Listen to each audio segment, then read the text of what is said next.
Developing a regional school budget involves many steps. In this video, I'm going to explain the budget process. Specifically, I'm going to talk about what goes on before the budget process, the budget proposal, and finally, the budget approval process. The budget truly begins in the fall, almost 10 months ahead of time. The first step involves each department getting together to develop a list of their needs and requests.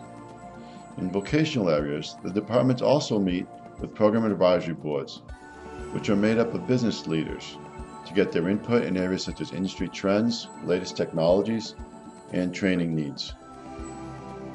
Once this list is generated, the department heads and supervisors review the meeting minutes and generate detailed budget sheets, along with documenting the need and justification for the purchases. This information is shared with the principal and director to help them prepare for meetings with the superintendent, business manager, and the ad hoc budget subcommittee. The school committee ad hoc budget subcommittee is responsible for reviewing all non-personnel needs. While these departments are meeting, we also begin to review our personnel needs. This process begins by looking at existing staff and identifying areas where more support is needed. Often, this is driven by changes in programs, curriculum, and the student body. The administrative team meets to review the current staff, student enrollment, along with added administrative and staffing support needs. Either right before or right after the initial budget presentation, the school committee personnel subcommittee meets to review these personnel requests.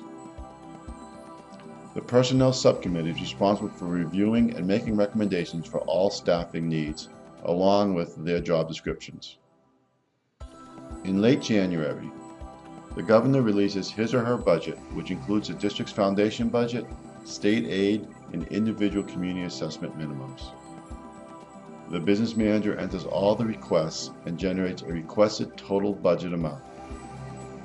At the same time, the business manager, along with the superintendent, meet to review all revenue streams. This includes items such as Chapter 70 aid, regional transportation aid, adult education, and other receipts, along with the district's excess and deficiency balance. From this information, the superintendent prepares a recommended budget that attempts to balance needs with available funds. This information is shared with the full committee, and then the real work begins. There are a lot of moving parts in the budget approval process. In Massachusetts, the process is sort of like putting the cart before the horse.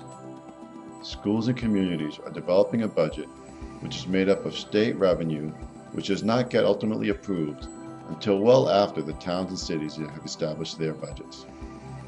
It is even worse for regional school districts, who are not allowed to ask for additional funds should the state decide to reduce their allocation. Let's take a look at the process month by month and by department. The governor releases the budget in the end of January. In odd years, it is known as the H1 budget proposal, and in even years as H2. Well before this, school staff is busy preparing their budget based on needs, costs, and revenue streams, culminating in the initial budget presentation. The ad hoc budget committee also meets with the superintendent to try and get a jump on the process. During the months of February, March, and April, the House Ways and Means Committee meets and votes on the House budget based on the governor's figures. The Senate Ways and Means Committee also meets and vote on their own separate budget. Meanwhile, the school committee is reviewing the budget in subcommittees. The ad hoc budget committee reviews all non-personnel requests. The personnel subcommittee reviews personnel needs. The athletic subcommittee meets to develop the athletic budget, and in our case, the Technical Institute subcommittee also meets to develop the adult education budget. In late February or early March, the school holds a public hearing on the budget. Following this hearing, the committee reviews all the recommendations and approves the bottom line budget. This is known as the approved budget and is needed so that the individual communities can begin their work. The treasurer meets with the business manager, confirms the receipts and assessments certifies the budget, and notifies each community. Following the release of both the House and Senate budget, a conference committee is formed made up of both legislative branches.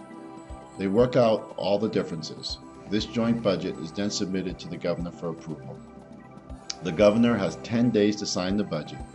He can either approve the budget or veto the budget either in its entirety or individual line items. Once the budget is signed by the governor, it becomes known as the final budget, also known as the Appropriation Acts. Often this is not done until the final hours in June.